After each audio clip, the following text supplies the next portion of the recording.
சிம்ம ராசி என்பவர்களே, சிம்ம ராசிக்காரர்கள்லாம் ஓஹோன்னு கொட்டி கிட்டி பறக்கக்கூடிய நேரம். அப்படியே எப்படி சும்மா ஒரு கெத்தா வண்டியில் வரலாம்.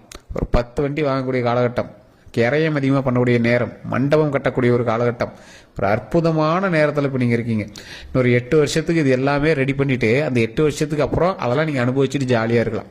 ஸோ இப்போ உருவாக்கக்கூடிய காலகட்டம், அதாவது ஒரு வீடை கட்டக்கூடிய காலகட்டம், உங்களோட ஸ்ட்ரக்சர், உங்களுடைய லைஃப்பை செட்டில் பண்ணுறதுக்கான காலகட்டம். இதை செட்டில் பண்ணிட்டீங்க அப்படின்னா அதை அப்படியே செட்டில்ட் ஆகி உட்காந்துக்கிட்டு அப்படியே அதை நம்ம மெயின்டைன் பண்ணிட்டு அதை பெருசு பண்ணிட்டே வந்துடலாம். அதாவது பணம் இருக்கிறவங்க தான் பணம் பொருளும் வாங்கல. இப்போ நீங்கள் பணத்தை உருவாக்கக்கூடிய நேரத்தில் இருக்கீங்க. இதை நீங்கள் ரெடி பண்ணிட்டீங்க அப்படின்னா அந்த 8 வருடம் கழித்து அந்த பணத்தை வைத்து நீங்கள் அப்படியே உருவாக்கிட்டே இருக்கலாம். பணத்தை பணமாக்கிட்டே இருக்கலாம். சந்தோஷம், மகிழ்ச்சி பொங்கக்கூடிய ஒரு காலகட்டம். உங்கள் லைஃப்பில் 7.5 சனியே கிடையாது இதுக்கு மேலே. ஸோ உங்களுக்கு லைஃப் சந்தோஷமாக, மன நிம்மதியாக, உடல் ஆரோக்கியமாக, நீண்ட ஆயுளோட, குடும்பங்களோடு வம்சாவளியாக வரக்கூடிய ஒரு காலகட்டமாக இனி வரக்கூடிய காலகட்டங்கள் அமையுது. சிம்ம ராசி நோட் பண்ணிக்காங்க. சிம்ம ராசிக்கு இந்த விஷயங்கள் இருக்கு. சின்ன சின்ன விஷயங்கள் மட்டும் கொஞ்சம் பார்த்துருந்துக்கணும், அவ்வளோதான். மற்றபடி உங்களுக்கு எந்த விஷயம் கிடையாது. அது எந்த விஷயம், எதில் நீங்கள் கவனமாக இருக்கணும் அப்படிங்கிறது நான் வீடியோ ஃபுல்லாக பார்த்தீங்க அப்படின்னா தெளிவாக கம்ப்ளீட்டாக சொல்லிடுறேன். நிறைய பேர் சிம்ம ராசிக்காரர்கள் யோசிக்காமல் சில விஷயம் பண்ணுவீங்க. கோவம், ஸ்பாட்லேயே கோவம் வந்துடும் உங்களுக்கு. அந்த சின்ன சின்ன விஷயங்கள் மட்டும்தான் உங்களுக்கு பேக் அப்படியே கொஞ்சம் பின்தள்ளுற மாதிரி இருக்குமே தவிர மற்ற எல்லாமே உங்களுக்கு பரவாயில்ல தான். கோவத்தை கண்ட்ரோல் பண்ணுங்க, உங்களோட உணர்ச்சியை கட்டுப்படுத்துங்க. தேவையில்லாமல் ஒருவர்கிட்ட சண்டைக்கு போகாதீங்க. பிடிச்சது தான் அடம், அதை பண்ணியே ஆகணும் அப்படிங்கிறது ஓகே தான். அது நல்ல விஷயத்தில் எது நல்ல விஷயம், எது சரியான விஷயம், எது கெட்ட விஷயம் அப்படிங்கிறதெல்லாம் எவ்வளோ பெரிய பிரில்லியண்டான ஆளுக்குமே அது அவ்வளோ சீக்கிரம் தெரியாதுங்க. இப்போ நீங்கள் என்ன பண்ணுறீங்க, ஒன்று அடையணும்னு ஆசைப்படுறீங்க, அதை அடைஞ்சே ஆகணும் நீங்கள் போராடுறீங்க. ஓகே, நல்ல விஷயமா இருந்தால் ஓகே. அது எப்படி இருக்குன்னு உங்களுக்கே தெரியல. உங்களுடைய ஆசை உங்களை தூண்ட ஆரம்பிக்குது. ஸோ அதை கொஞ்சம் கண்ட்ரோலாக வச்சுட்டீங்க அப்படின்னா நீங்கள் எதை எடுத்தாலும் சக்ஸஸ் தான். அதே மாதிரி எதை எடுக்கணுங்கிறத யோசிச்சுடுங்க. நீங்கள் எடுக்கக்கூடிய ஒவ்வொரு விஷயமும் நன்மையாக பிறப்பதற்கு வரக்கூடிய காலகட்டங்கள், வம்சாவளியாக வளர்ந்து வருவதற்கு மிகப்பெரிய ஒரு எடுத்துக்காட்டாக இருக்கக்கூடிய ராசிகளில் முதன்மையான ராசி சிம்ம ராசி. 2026 ஹைலைட்டான பர்சனில் சிம்ம ராசிக்காரர் ஒருத்தர். சார் 2026 சிம்மராசி கொஞ்சம் பார்த்துருக்கணும்னு சொன்னாங்க அப்படின்னா நான் பொது பலன்னு சொல்லிட்டு இருக்கேன். ஆனால் நீங்கள் தசாபுத்தி ஒரு டைம் போய் செக் பண்ணுங்க. தசாபுத்தியின் பால் உங்களுக்கு சுக்கிரனுடைய அதிகமாக இருக்கும் பட்சத்தில் இனி வரக்கூடிய காலகட்டம் உங்களுக்கு மகிழ்ச்சியான காலகட்டம். பூர நட்சத்திரம், மக நட்சத்திரம் நிறைய பேர் இருப்பீங்க. அதெல்லாம் உங்களுக்கு மகிழ்ச்சியான காலகட்டம். மக நட்சத்திரம் கிட்டத்தட்ட 20 வருஷம் இருக்குது. 20 வருஷம் சுக்கிர தசை வச்சு பட்டாசு கலப்போம். கிட்டத்தட்ட 15 வருஷம் மேலே இருக்கும்னு நினைக்கிறேன். இப்போ அப்ராக்சிமேட்டாக நீங்கள் கால்குலேட் பண்ணி பார்த்தீங்க அப்படின்னா பட்டாசு கிளம்பலாம். சுக்கிரனுடைய ஆதிக்கம் இருக்கக்கூடிய ஒரு காலகட்டம் தான். கவலையே பட தேவையில்லை. எது உங்களுக்கு சூப்பராக இருக்கும் அப்படிங்கிறத அதிலே சொல்லிடுறேன். பாயிண்ட் 1, வாகனங்கள். சுக்கிரன் அப்படின்னாவே வாகனங்கள். உங்களுடைய வாகனத்தை ஃபஸ்ட்டு சுத்தமாக வச்சுக்கோங்க. சுத்தமாக வச்சுட்டீங்க அப்படின்னா சுக்கிரனுடைய வாசம் அதிகமாக வரும். சுக்கிரனுடைய வாசம் அதிகமாக இருந்துச்சு அப்படின்னா என்ன ஆகும், பண வரவு அதிகமாக வரும், லக்ஸுரினஸ் அதிகமாகும், உங்களுக்கு தேவையான விஷயங்கள் எல்லாமே சரியாகும். அப்போ காரை சுத்தமாக வச்சுக்கணும், வண்டி வாகனங்கள் சுத்தமாக வச்சுக்கணும். அதை வச்சுட்டு அப்படின்னா ஆட்டோடைய பண வரவுகள் அதிகமாக வரக்கூடிய காலகட்டமாக வரக்கூடிய காலகட்டங்கள் அமையுது.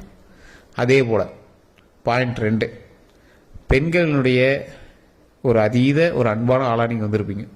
இந்த காலகட்டம் சுக்கிரன் பெண்களை ஈர்ப்பு அதிகமாக இருக்கக்கூடிய ஒரு காலகட்டம். காதல் வயப்படுவீங்க, காதல் திருமணம் நடக்கும். ஸோ இந்த மாதிரி ஒரு பெண்களுடைய தொடர்புகள் அதிகமாகும்.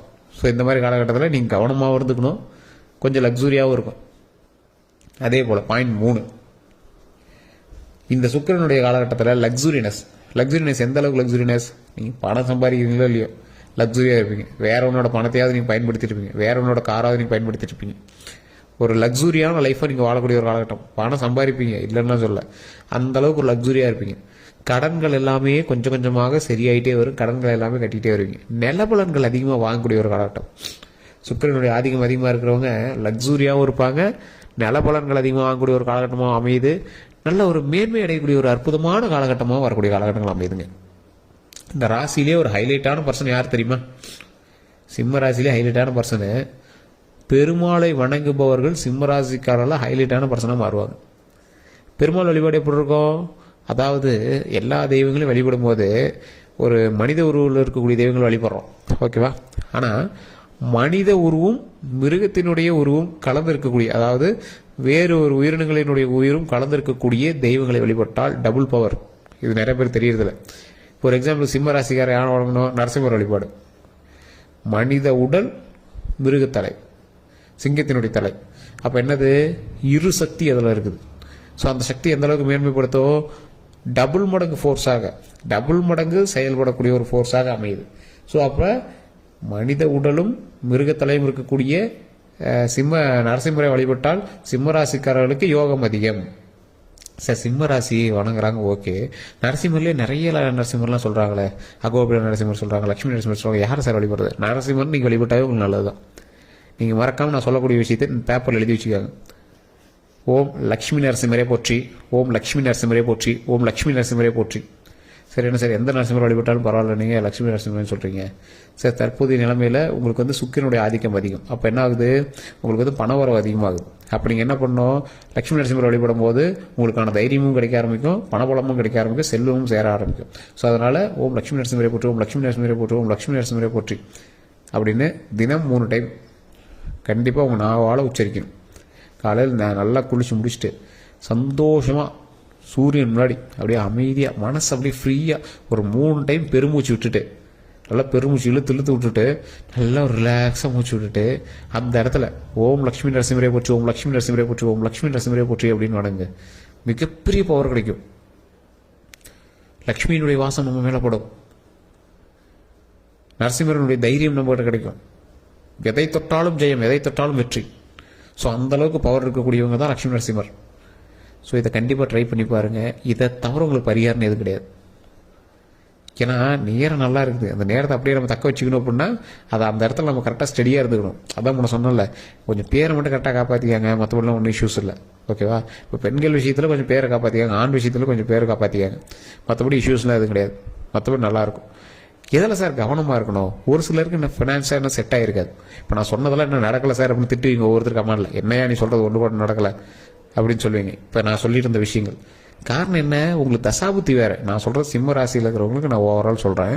உங்களுக்கு தசாபுத்தி வேறு, அதே மாதிரி உங்களோட லக்கினம் வேறு, உங்களோட நட்சத்திரம் வேறு.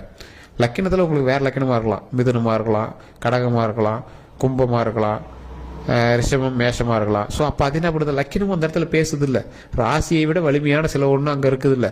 அப்போ அது உங்களை வந்து டிஸ்டர்ப் பண்ணுறதுக்கு வாய்ப்புகள் இருக்குல்ல. சரி சார், அதுவுமே நல்லா தான் சார் இருக்குதுங்கிறாங்க. அப்புறம் சார் அப்படி இருக்குது, உங்களுடைய தசாபுத்தி என்ன தசாபுத்தி? சுக்கிரன் தான் இருக்குதா? சுக்கிரன் யாரோட இருக்காரு? அதையும் நம்ம யோசிக்கணும்ல. அது ஒன்று. சரி சார், அதுவுமே நல்லா தான் சார் இருக்குது, அப்பயும் கொஞ்சம் தான் இருக்குது அப்படின்னா நீங்கள் இருக்கக்கூடிய லொக்கேஷன், உங்களோடு பிரயாணிக்கக்கூடிய மற்றொரு ராசி, உங்களுடைய கணவனோ மனைவியோ உங்களோட குழந்தைகளோ உங்களோட தொழிலில் இருக்கக்கூடிய பார்ட்னர் கூட இதில் வந்து மோதும். ஸோ அந்த அளவுக்கு தான் ஜோதிடம் பார்க்கணும். எது உங்களை இடிக்குது அப்படியே கால்குலேட் பண்ணி பார்க்கணும். எந்த விஷயம் உங்களை இடிக்குது அந்த விஷயத்தை நீங்கள் சரி பண்ணிங்கன்னா ஆட்டோமேட்டிக்காக நல்லது நடக்குது. அவ்வளோதான். இதுதான் வந்து ஜோதிடம். நிறைய விஐபிஸ் வந்து ஜோதிடம் பார்க்குறாங்க. ஜோதிடம் பார்க்குறீங்களா எப்படி கேட்பாங்க அப்படின்னா, எல்லா இதுவுமே ஒரு டேட்டா பேஸ் மாதிரி போட்டு வச்சுருவாங்க. ரெகுலராக ஜோதிடம் பார்ப்பாங்க. ஒரு பிரபல ஜோதிடர் நம்பர் தான் நான் கீழே கொடுத்துருக்கேன், அந்த நம்பருக்கு என்ன நீங்கள் ஃபோன் பண்ணி பேசி பாருங்க. ஒரு டேட்டா பேஸ் மாதிரி போட்டுருவாங்க. போன மாதம் இந்த விஷயத்த நடந்துச்சு, அப்போ இந்த மாதம் வந்து அவர் கூட தொழிலில் பார்ட்னராக இருக்காங்க, அவருக்கு இப்போ என்ன டைமு, அந்த டைமை பொறுத்து அவரோட அடுத்த பார்ட்னர்ஷிப் நடத்தணுமா வேண்டாமாங்கிறது அந்த அளவுக்கு நான் அக்யூரேட்டாக பார்த்துட்டு இருக்காங்க. பிரபலமான ஜோதிடர்கிட்ட தான் பார்த்துட்டு இருக்காங்க. பார்க்கக்கூடிய எல்லாருமே மிகப்பெரிய விவிஐபிஸ், க்ரோஸ் கணக்கில் டேர்ன் ஓவர் பண்ணுறவங்க. அவங்களாம் என்ன பண்ணுவாங்கன்னா இந்த மாதிரி ஒவ்வொரு விஷயமும் பார்த்து தான் பண்ணுவாங்க. ரொம்ப பெரிய பெரிய ஆளுங்களாம் பாருங்கள், எல்லா விஷயத்துலையுமே ரொம்ப டிவோஷனலாகவும் ரொம்ப வாஸ்துபடி ரொம்ப ஜோதிட ரீதியாகவும் தான் எல்லாமே பண்ணுவாங்க. காரணம் என்னென்னா அப்படி பண்ணாதான் அது நிலைக்குது. திடீர் பணக்காரன்லாம் வந்து அவன் கரெக்டாக மெயின்டைன் பண்ணுறதில்ல. கரெக்டாக அதை எப்படி மெயின்டைன் பண்ணணுன்னு ஃபுல்லாக ஆன்மீக ரீதியாகவும் ஜோதிட ரீதியாகவும் எல்லாமே கால்குலேட் பண்ணி பண்ணுறவங்களுக்கு மட்டும்தான் அப்படி இப்படி நினச்சி கொண்டு வந்துட்டுருக்காங்க. திடீர்னு வரவங்களாம் திடீர்னு இது பண்ணுறாங்க. ஸோ ரெகுலராக பண்ணிவிட்டு ரெகுலராக வணங்குபவர்கள் மட்டும்தான் ஆட்டோமேட்டிக்காக வந்து அந்த மேன்மைக்கு வரக்கூடியவர்களாக இருக்கிறாங்க. வரக்கூடிய செல்வத்தையும் தக்க வைத்துக் கொள்பவராக இருக்கிறோம். ஸோ இன்னொரு விஷயம் என்ன அப்படின்னா, இந்த ராசிக்காரர்கள் இறை வழிபாடு பண்ணுறது மட்டும் இல்லாமல் குலதெய்வ வழிபாடு கண்டிப்பாக பண்ணுங்கள். நீங்கள் இஷ்ட தெய்வங்கள் வழிபடுங்க, நரசிம்மர் வழிபடுங்க, எல்லாமே ஓகே தான். ஃபஸ்ட்டு உங்களோட குலதெய்வ வழிபாடு பண்ணீங்க அப்படின்னா தான் அந்த கடவுள்களும் வழிவிடும். மற்ற கடவுள்கள் வந்து உங்களுக்கு அருள் புரிவதற்கு குலதெய்வம் வழிவிடும். ஸோ இந்த விஷயத்தை வந்து கண்டிப்பாக ட்ரை பண்ணுங்கள். வேறு எந்த ஒரு ப்ராப்ளமும் இனி வரக்கூடிய காலகட்டங்கள் இல்லை.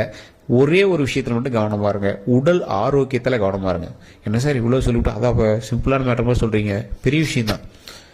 அந்த விஷயத்தில் கவனமாக இருந்தீங்க அப்படின்னா போதும். அது உடல் ஆரோக்கியம் கவனம் தேவை, ரத்த சம்மந்தப்பட்ட விஷயத்தில் கவனம் தேவை.